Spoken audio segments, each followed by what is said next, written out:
Grand Rising, everyone. Welcome to the Day with Trae. I'm your host, Trae Holiday. We got a fantastic Friday in the works for y'all. Really excited because I got Sam Cho and Ollie Garrett in the building. They're both going to be talking about the Liberty Project coming out of the mayor's office. And we're going to hear how the mayor's office is laying the foundation and how Tabor 100 is adding to all of that. So I'm so grateful to have both of them in the building. And of course, later on in the show, it is time for another Fitness Friday. So we got our resident fitness coach, Dion Body Mechanic Abdullah, in the building also to give us some fitness tips we can all use. But of course, it is the top of the show, y'all. So it's a great time for you to participate with us.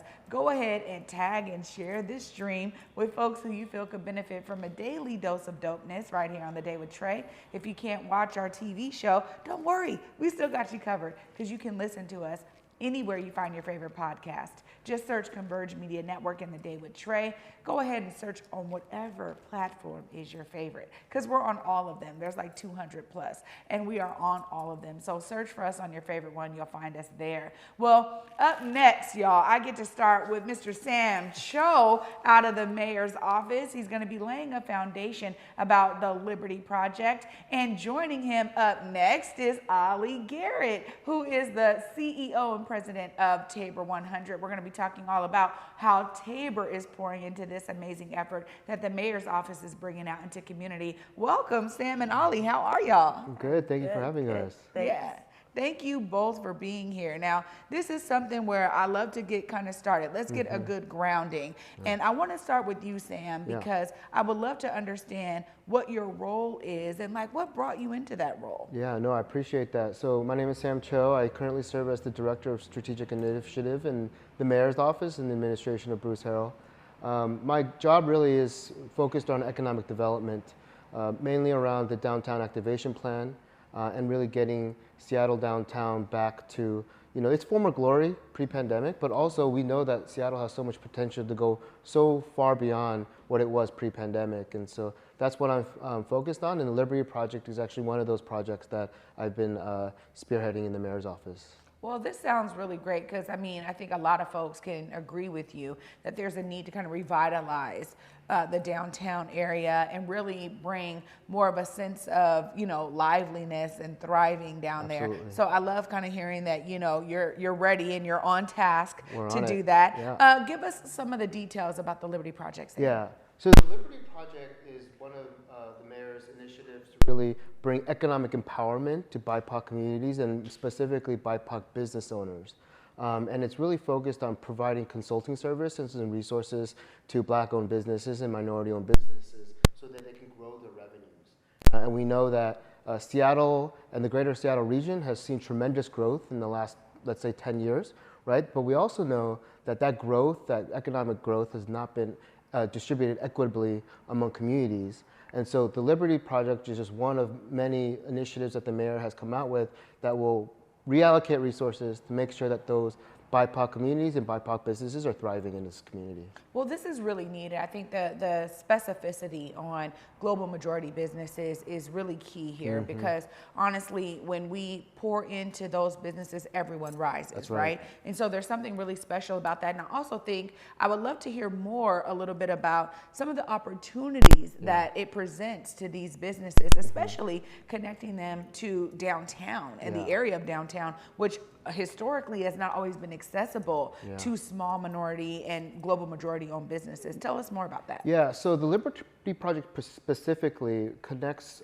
consulting services that help the businesses grow their revenue. So specifically the Albert School at Seattle University, the Foster School at the University of Washington, obviously Tabor 100, we've all come together and said, hey, look, let's all pool our resources and collectively help businesses. So it's based on a proven model of business development called the 3M model, and we can go into that a little more later.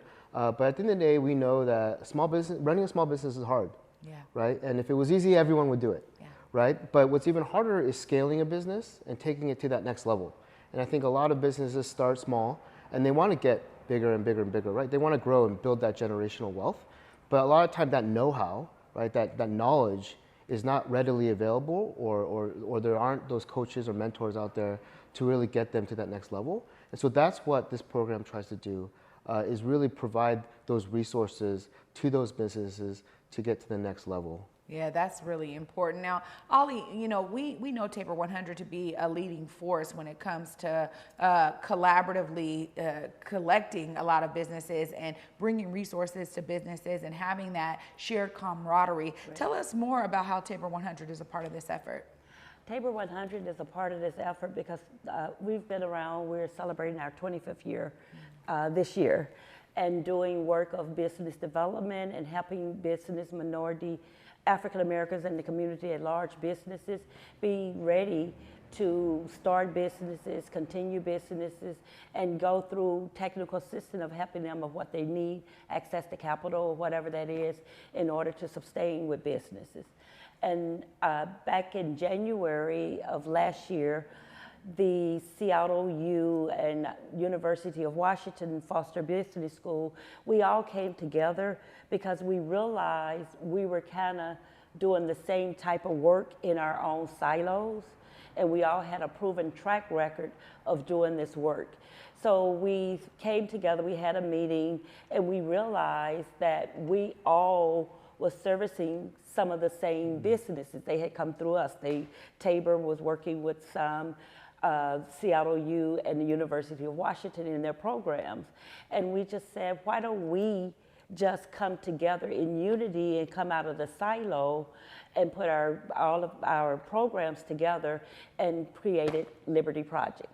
Wow. Well, this sounds like a huge effort and a huge feat because, I mean, we're talking about powerhouses, right. Specifically when it comes to business development, business growth, and access to capital. That's right. Ollie, tell us more about that because we know that that oftentimes is the major barrier that businesses of the global majority really face is that access to capital. How is Tabor and the Seattle University, University of Washington coming together to really address that concern for business owners? Well, with Tabor and with what we're working on under our programs, we're working with various foundations and institutions to form and pool together funding to where we have programs that businesses don't have to go through the traditional bank process, that we are working, we've created what we call character lending programs, plus Tabor 100 has its own Black Business Equity Funds. So we are working to say, as we develop these businesses and get them ready to get going, open up another location or a new location in downtown Seattle, we can also, based on what we know them going through our program and know that they are ready, we can reach into our fund development, different programs that we have to try to provide capital for them to be able to do that. Well, I mean, you said it here, Ollie, you know, Tabor celebrating 25 years. I just got to ask you the impact that you've been able to bring as the president for many years. Many folks have seen you as the face of Tabor 100 for some time now. How is that resonating with you? Because over those years, y'all have been able to help many businesses along the way, and you've seen what, you know, this kind of approach can really bring in terms of business growth and sustainability. Tell us more about that. Well, Tabor 100, up until 4 years ago, we did the work that we were doing and helping these businesses as an all-volunteer organization. We came together and got the hub, the Tabor Development Center out in Tukwila, January of 2020. And as you know, March of 2020, complete shutdown. But one of the things that what makes this a beauty for me, I am a small business owner. So everything a business go through, from startup, from lack of capital, from feeling like you're out on an island by yourself and no one to talk to when you're going through trying to build a business, I've lived that. As I tell businesses, that when you start a business, you don't know what you didn't know that you didn't know. And what we're trying to do is when a business find themselves in that, they're not alone and out on an island by themselves, that they now know they can come to us, we can talk to them, see what it is they need, and we're their partner into helping them feel like they're not isolated on their challenges of starting a business. All of our members, when I said we operated as volunteer, we're all and are all business owners that have experienced being out there on an island by themselves doing the startup mode and can relate to what it was like.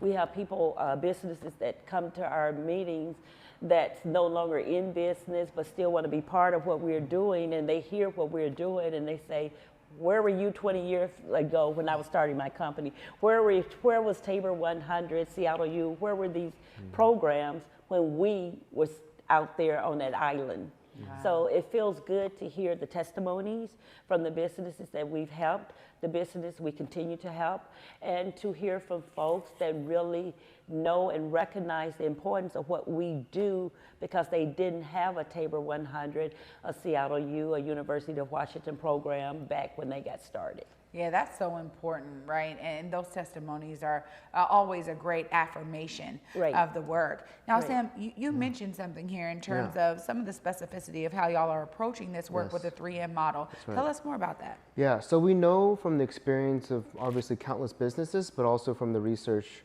and development that both UW and Seattle University has done, that there's 3 really main ingredients for business growth, especially when it comes to small business. You touched on the first one, money or capital. That's the first time. The second is management, right? How do you effectively manage your business so that it either runs on its own or you can scale, right? Hire and scale.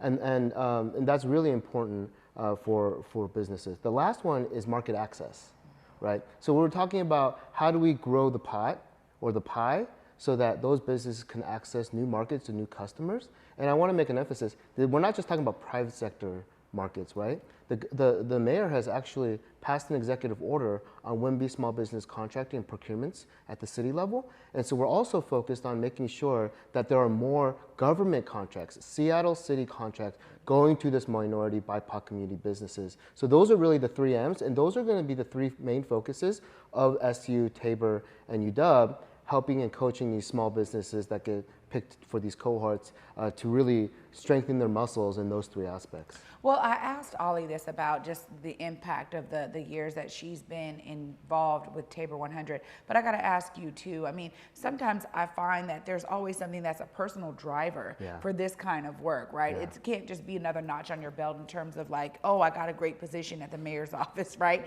But tell us a little bit more about that personal driver to really be bringing your energy to this effort so businesses can succeed. Well, look, at the end of the day, this is Mayor Bruce Harrell's initiative.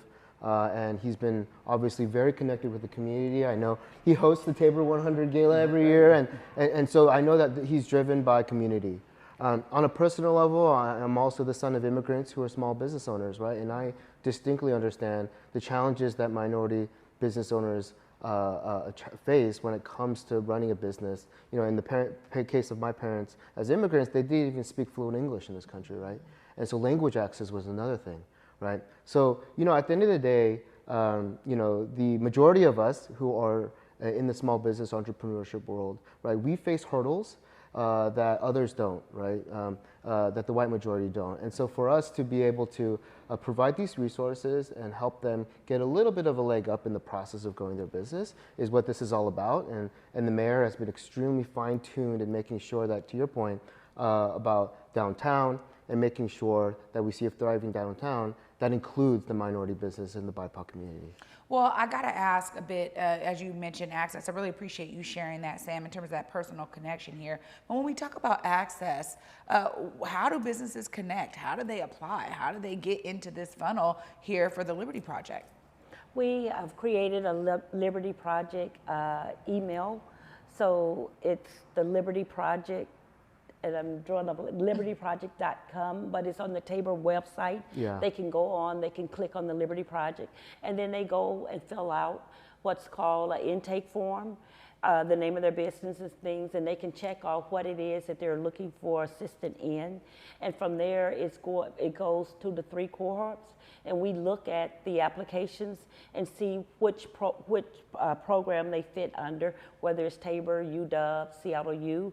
And we just selected, I think, 25 businesses for the first round. The second round is going to kick off in the next 30 days, but they could go just right onto the Tabor website and find the Liberty Project link. Yeah, it's actually tabor100.com/Liberty Project. Nice. And then you'll see the entire landing page, the application, and all the details.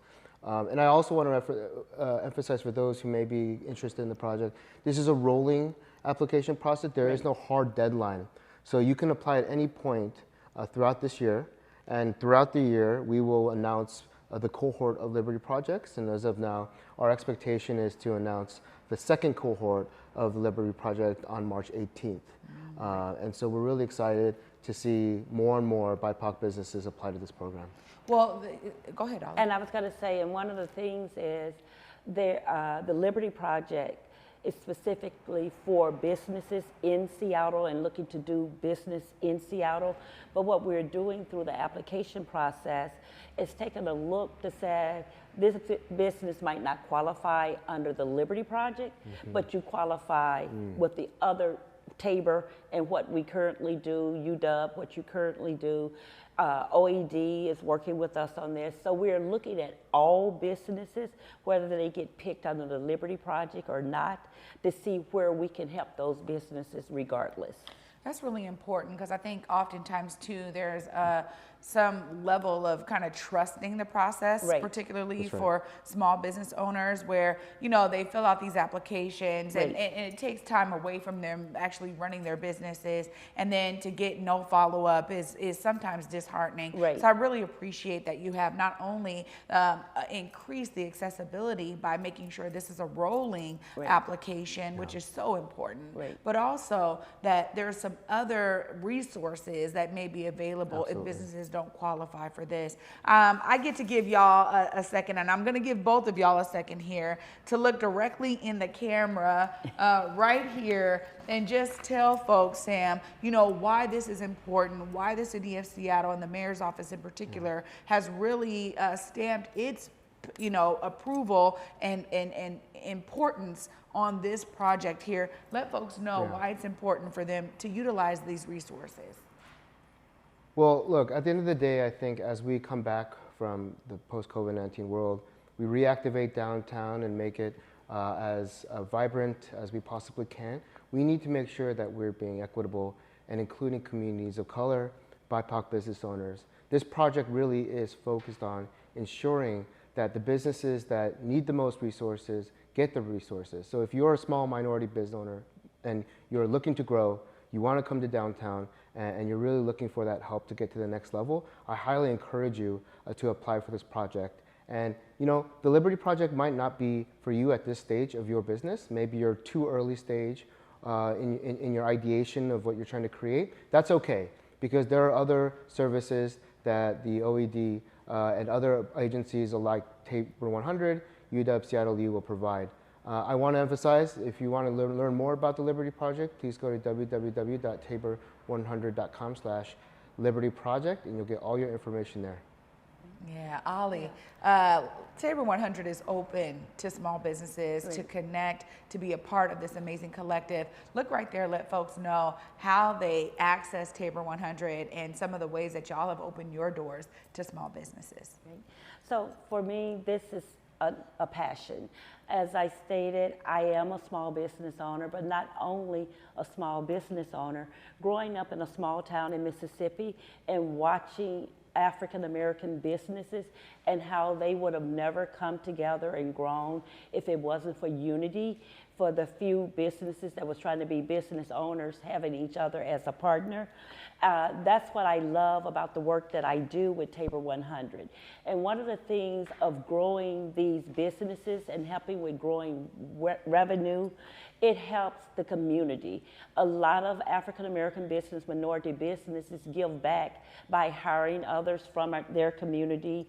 Also, they give back by being able to now afford to put a family member through college and pass the torch to where businesses grow other businesses and get other businesses within our community to continue to flourish.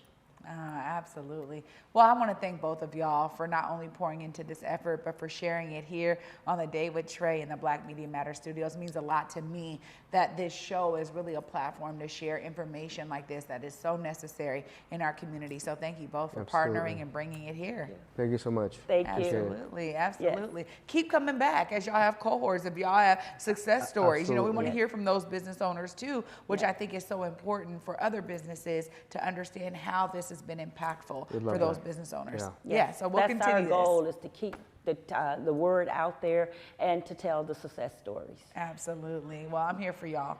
Thank you. Wow, I told you we're going to start this Friday off right, and y'all know Fitness Friday is coming up, and that means up next is Dion Body Mechanic Abdullah giving us some fitness tips we can all use. Stay tuned, y'all. You don't want to miss this. You're watching The Day with Trae.